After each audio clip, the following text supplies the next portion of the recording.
मार जी, मैं भक्ति के मार्ग पर चलने की कोशिश कर रही हूँ, पर मेरा अतीत का व्यवहार इसमें बाधा बन रहा है। पहले मैं जिस प्रकार के आचरण में रही हूँ, लोग आज भी मुझसे उसी की अपेक्षा रखते हैं। जीवन में उन्नति और प्रकृति के पर प्रभाव पड़ने के भय से कई बार गलत आचरण हो जाता है। भय और अपराध बोध मेरे मन में निरंतर बना रहता है। इस अनुभूति से मुक्त होकर नाम जप में मन स्थिर कर सकूँ, ऐसा मार्ग।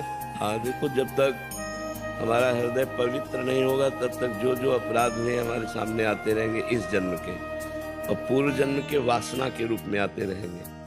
हमें वासना उपासना से भस्म कर देनी है। नाम जप के प्रभाव से वर्तमान की गलतियों को दूर करना है। एक बार जिसे हम जान गए कि गलती है, फिर हमें दोबारा नहीं करना चाहिए।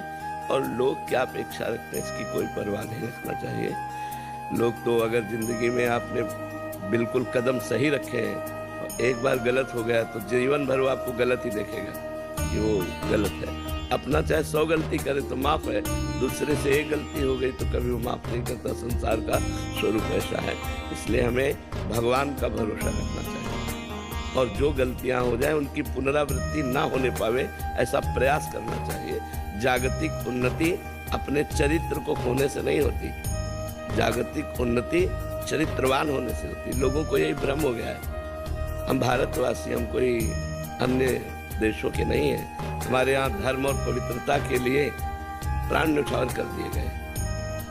जब मुगलों का शासन था तो जैसे राजघरानों में सूचना मिलती कि मुगल आक्रमण कर लिए, राजा बंदी बना लिया जाएगा, तो हजार स्त्रियां एक साथ आग की ज्वाला में जल गई। मैं आग को स्पर्श करना पसंद करूंगी, लेकिन विधर्मी हमारे शरीर को स्पर्श कर जाए ऐसा स्वीकार नहीं करूंगी। एक किसी ने अंग्रेजी में लिखा है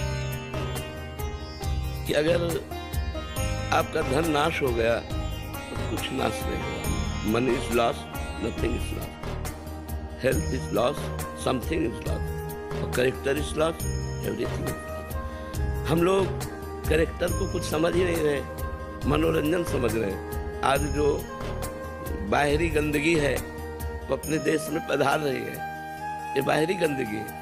हमारे यहाँ ऐसा नहीं है। हमारे यहाँ जिस पति को स्वीकार किया आजीवन, उसको स्वीकार करके निर्वाह किया गया है। हमारे यहाँ पतिव्रता हुई, कहीं किसी पूरे विश्व में बताओ कोई पतिव्रता हुई।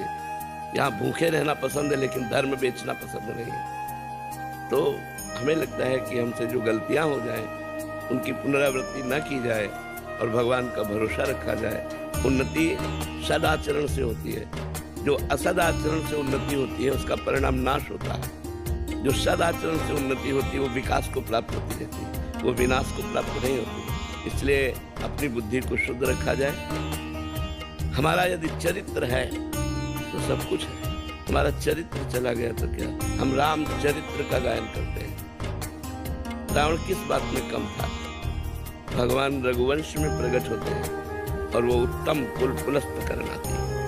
महात्मा पुलस्त का नाती है, कोई साधारण नहीं है। उत्तम कुल पुलस्त कर नाती है। जिस वंश को रघुवंश भी प्रणाम करता है, उस वंश में उसका प्रादुर्भाव हुआ, पुलस्त ऋषि के कुल में। लेकिन उसे राक्षस कहा गया। किस कारण? आचरण, चरित्रहीनता के कारण उसे राक्षस कहा गया। वहां भी तो विभीषण जी भी तो प्रकट हुए उसी कुल में।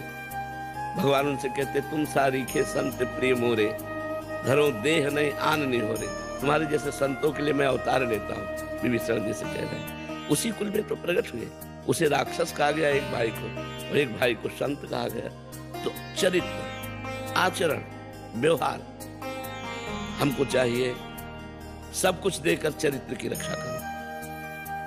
चरित्र देकर के लौकिक उन्नति कोई खास बात नहीं है। इसलिए बहुत सावधान, विवेक के द्वारा चलिए।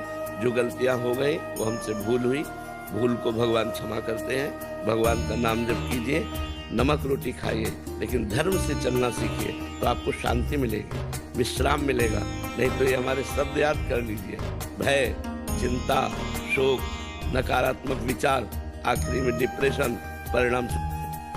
अगर गलत आचरणों में बढ़ते चले गए तो इस लाइन पर क्लियर बिल्कुल आप समझ लीजिए, यही लाइन चलेगी। भय, चिंता, शोक, नकारात्मक विचार, निगेटिव विचार इतने कि आप डिप्रेशन में पहुंच जाओगे। आखिरकार सोच बदल जाएगी कि ऐसा जीना भी क्या, और फिर आखिरी परिणाम बहुत भयावह होता है। इसलिए धर्म से चलो। तो निर्भय, निश्चिंत, निशोक और अमृत भगवान की प्राप्ति। नाम जप करो, अच्छे आचरण वाले बनो। लोगों के कहने से हमें कोई प्रभाव नहीं पड़ना। हमें अपना जीवन सुदृढ़ अपने लिए रखना चाहिए कि हम जैसे हैं हमारे भगवान जानते हैं, ये क्या कहता है इस बात पर हमें ध्यान दे देना। लोगों की बातों के लिए जीते हैं कि लोग हमें अच्छा कहें। आप अच्छे जियो, पूरा संसार अच्छा कहेगा। आज नहीं तो कल कहेगा। चलो तो सही ढंग से चलो।